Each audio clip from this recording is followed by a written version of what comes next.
So, in a lot of ways, this sermon is coming from a place of frustration.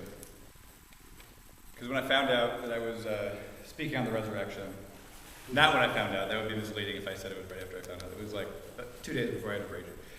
I looked to a doctrine book that I have. I was like, I want to get some solid understanding of what theologically is happening in the resurrection. So I went to one of the more concise doctrine books that I have, which is Mark Driscoll's doctrine book, which is called Doctrine, What Christians Should Believe, which is a very Mark Driscoll title book. So I looked in there. I went to the section on the resurrection. It's 20 pages long compared to the 50 pages that are devoted to the cross. And 18 pages of it is devoted to, these are the historical proofs that Jesus was who he said he was. This is like the historical context of the historical understanding of resurrection. These are the apologetic evidences for the resurrection. And then there's 2 pages at the end of the chapter that are devoted to, these are the theological implications of the resurrection for Christians. And so for me, that was incredibly frustrating. Because I understand that approach to the resurrection. I think it's important to establish Jesus was who he said he was. He proved it when he rose from the dead. And I've seen other preachers do that. Matt Chandler, who I love, one of his Easter sermons was mostly apologetics. Which I understand if you're doing an Easter sermon, your pews are filled with people that don't know Jesus, that aren't sold on him actually having risen from the dead. But in my tradition, sort of evangelical reform tradition, so I'm sort of preaching to myself because none of you are that, except maybe Westra over there. But in that tradition, it's easy to focus on the cross at the expense of the empty tomb. And so, as I was preparing for this, it's like, what is the theological significance of the resurrection? What did it do for Christians? And so, I was looking in Romans, and I think that we can see the cross and the resurrection as 2 sides of the same coin. And I think some verses that can illustrate that are in Romans 5:9, Paul says, "Since we have been justified by his blood, how much more will be saved from God's wrath through him?" So there we see justification, right standing with God, happens through Jesus' blood, happens through Jesus' death. About a chapter before that, Paul says, "He was delivered over to death for our sins and raised for our justification." That's Romans 4:25. So here, in Romans 5, Jesus delivered over to death. He dies for our justification. In Romans 4, Paul says he was raised for our justification. So I think we could see them as 2 necessary, equally necessary parts in our salvation. So I think if we look at the nature of resurrection, that makes a lot of sense. Because in order to resurrect, you first have to die. So I remember December 2001, we all know where we were. Lord of the Rings, Fellowship of the Ring, came out. So in that movie, the Fellowship is going through Moria, and they're escaping from this goblin horde, and they get to this bridge. The bridge is Khazad-dûm, and this monster, this huge, hellish, demonic monster, raises up, and it's attacking them. And Gandalf stands his ground against it, and we all know what he says: "You shall not pass!" And the Balrog doesn't pass. But the Balrog falls down in the pit. And when you think everything is good, he throws his whip up, grabs Gandalf, pulls him down. It's the saddest part of the movie. Some people think Boromir dying is the saddest part of the movie. It's not. Nobody cares about Boromir. He's a child. The saddest part of the movie is Gandalf dying. They have a slow-mo sequence afterwards. Aragorn is dodging bullets even in the midst of grief. Not bullets, arrows. And so for a year, almost a year, until August of the next year, I thought Gandalf was dead. I thought there was no hope for Gandalf until at a friend's birthday party, one of the dads said something about Gandalf being alive in the second book. So I had hope again. In the second movie, you see Gandalf, and he doesn't look the way he looked in the first. In the first movie, he's like sort of frumpy, long gray beard, pointy hat, smokes pipe weed with the hobbits. In the second movie, Gandalf is Gandalf the White. He has these white, shining white garments, this straight hair, cleaned up beard, and he's leading the charge at Helm's Deep. So in order for Gandalf to become Gandalf the White, in order for Gandalf to become this angelic, holy-looking, powerful being, he has to die. The old Gandalf has to die. And so, in the same way, I think that crucifixion has to happen before resurrection. The resurrection makes no sense without crucifixion, but the crucifixion is hopeless without the resurrection. And so a couple verses that I think really unpack the resurrection, the theological significance for us today of the resurrection would be 1 Peter 3 through 5 especially, but we're going to go through 12. So if you want to turn there, 1 Peter 3. Praise be to the God and Father of our Lord Jesus Christ. In his great mercy, he has given us a new birth into a living hope through the resurrection of Jesus Christ from the dead, and into an inheritance that can never perish, spoil, or fade, kept in heaven for you, who through faith are shielded by God's power until the coming of the salvation that is ready to be revealed in the last time. So we don't have the time to go through all the theological ideas that there are in this paragraph, but I think the crux, the power that empowers all of those ideas is the resurrection. We see the new birth that we receive as Christians happening through the resurrection. So when we turn from our old lives and turn to Jesus, that's the power of the resurrection. So I think our thinking about the new birth, what it's like for most people to get screwed up by the outliers. So there are people that I've talked to. There was a youth director at Kimball Camp, when I worked at Kimball Camp in Reading, named Skippy, who said that before he became a Christian, he cussed like a sailor. When he became a Christian, that was just something that fell away. And I believe him. I think that Jesus can work that way in some people's lives. Sometimes sins that they struggle with are just gone. They don't come back. But I think for the majority of us, that's not the story. The story for the majority of us is I was struggling with this sin, then I got saved, and I'm still struggling with this sin. I think, so if I look at my conversion, I can see, I think, for me, how I sort of define what new birth means. So when I was in high school, my freshman year in high school, I grew up in a Christian home. Freshman year in high school, in biology class, we'd go over evolution. And for me, that was the first time I'd been like, well, it doesn't need to be a God. We've got it all here. We've got everything we need here, where the universe came from, where it's going. Came from nothing, going to nothing. And so that made sense. It made sense because A, it's the sort of meta-narrative of a meta-narrative-less culture. It's our meta-narrative that nothing, we came from nothing, we're going to nothing. So it was easy to buy in as part of the culture. And so for probably the next year and a half, 2 years, that was where I was at. It was this sort of nominal Christianity, but really sort of agnosticism bordering on atheism. The summer between my sophomore year and my junior year, I went to a week of camp at Camp Endigan, which is the camp that I had grown up going to. The theme of the week was evidences for a creator, scientific evidences that sort of point to a creator. And I think I got saved during a lesson on how dragonflies mate. But that was it. That's what it took for me to be intellectually convinced, to sort of say, okay, this makes sense to me. I don't know everything, but what I do know sort of makes sense. And so when I got saved, the sins I was struggling with before were still there. There wasn't anything that sort of just dropped away, but the trajectory of my life was different.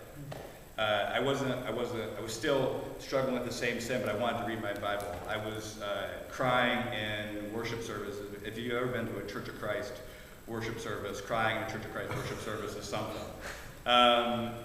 So like the trajectory, where it was going, completely changed.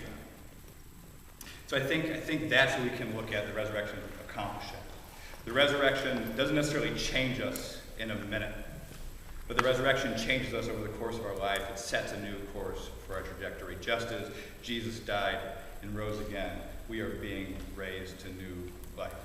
I think something else that we can see in this chapter is that we are born again into something. We're born again into a living hope. So as I was thinking about this, I was thinking about the word hope. And what came to my mind was the last election, the 2012 election. So in 2008, Obama ran unchanged. 2012, not this one, although this is a pretty political shirt. But in the 2012 election, Obama ran on hope. And so that was the promise. A vote for Obama is a vote for hope. But as soon as anybody is elected president, the reality of who they actually are and what they're able to accomplish sets in. So liberals on one side are disappointed because Obama isn't liberal enough. Conservatives are mad because Obama's a socialist. So there's this sort of polarizing nature to having to be the moderate. You have to be a moderate in order to be elected in some sense. And so Obama becomes this disappointment to the people that supported him. And that has nothing to do with him. That's just because he's a man. So every hope that we have is destined to die, except Jesus. Every hope that we have in this life has to come to an end. But Jesus is a living hope. So when we're born again, we're born into a living hope because Jesus has defeated death. Jesus has trampled over death, and death will never take him again. One of the helpful things in Driscoll's doctrine book was the distinction he makes between resurrection and revivification. So resurrection or revivification is what happened to Lazarus. Lazarus is raised from the dead, but he dies again, eventually. Jesus was resurrected, which means that he raised to live forever. So Jesus is the living hope. He's not revivification. He's not being raised only to die again. He's a living hope that will live forever. That's what resurrection means. Resurrection means an eternal hope. That's the way that Peter describes our inheritance here. It can never perish, can never spoil, can never fade. It's kept in heaven for us. Who through faith are shielded by God's power until the coming of the salvation that is ready to be revealed in the last time. So as I read that, I'm asking, what am I shielded from by God's power? Peter says we're shielded by God's power. What is it that we're shielded from? I think if we look in the text, the answer is clear. It is not suffering. We are not being shielded from suffering. So in verse 6, Peter says, in this you greatly rejoice. In the salvation that you have, you greatly rejoice. Though now, for a little while, you may have had to suffer grief and all kinds of trials. These have come so that your faith, of greater worth than gold, which perishes, even though refined by fire, may prove genuine and may result in praise, glory, and honor when Jesus Christ is revealed. Though you have not seen him, you love him. And even though you do not see him now, you believe in him. And are filled with an inexpressible and glorious joy, for you are receiving the goal of your faith, the salvation of your souls. So when we're looking at, we don't have time to look at all of the ideas that are there, but I think one of the main ideas is that suffering has this salvific effect. That's the way that Peter ends that section. You're receiving the goal of your faith, the salvation of your soul. How are you receiving it? Through suffering. So it's not to say that we're justified by suffering. We saw earlier that we're justified by the death and resurrection of Jesus Christ. But there is a sanctification that can only happen through suffering. In The Problem of Pain, C.S. Lewis says, pain insists upon being attended to. God whispers to us in our pleasures, speaks in our consciences, and shouts in our pain, is his megaphone to rouse the deaf world.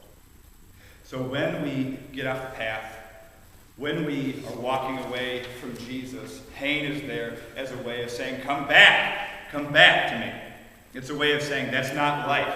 You want life. Life isn't me. You're not going to find life that way. Pain is the way that God brings us back. It's the way that he shepherds us.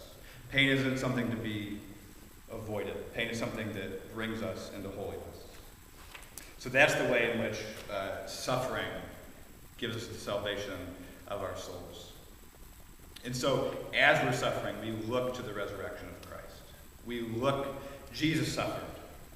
Jesus suffered and he made it through. He suffered to the point of death, and then he was resurrected. I think we look to Jesus' resurrection as we're suffering. I think that Jesus had a similar approach as he went into his suffering. In Hebrews 12, which you also quoted, it says, the author of Hebrews says, Jesus, for the joy that was set before him, endured the cross, despising its shame. There's this looking from where I'm at now. I'm suffering right now, but I'm looking to the joy that's set before me. I know I'm in the crucifixion right now. I know I'm in the grave right now, but I'm looking to the resurrection. And so that's our goal, is to look to the resurrection in our lives, to see how the resurrection, how the fact that Jesus has defeated death speaks into our situations.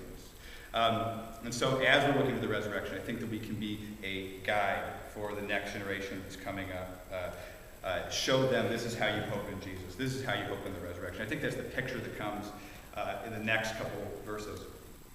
So Peter says, concerning the salvation, the prophets who spoke of the grace that was to come to you searched intently with the greatest care, trying to find out the time and circumstances to which the Spirit of Christ in them was pointing when he predicted the sufferings of Christ and the glories that would follow. It was revealed to them that they were not serving themselves, but you, when they spoke of the things that have now been told to you by those who have preached the gospel to you, by the Holy Spirit, sent from heaven, even angels long to look into these things. So we see the prophets, they're prophesying about Christ. Isaiah is writing Isaiah 53 about the crucifixion of Jesus 700 years before Jesus was even born. So the prophets are looking forward to Jesus. They haven't seen him, and they don't know exactly what he'll look like when he comes, but they know that he's coming.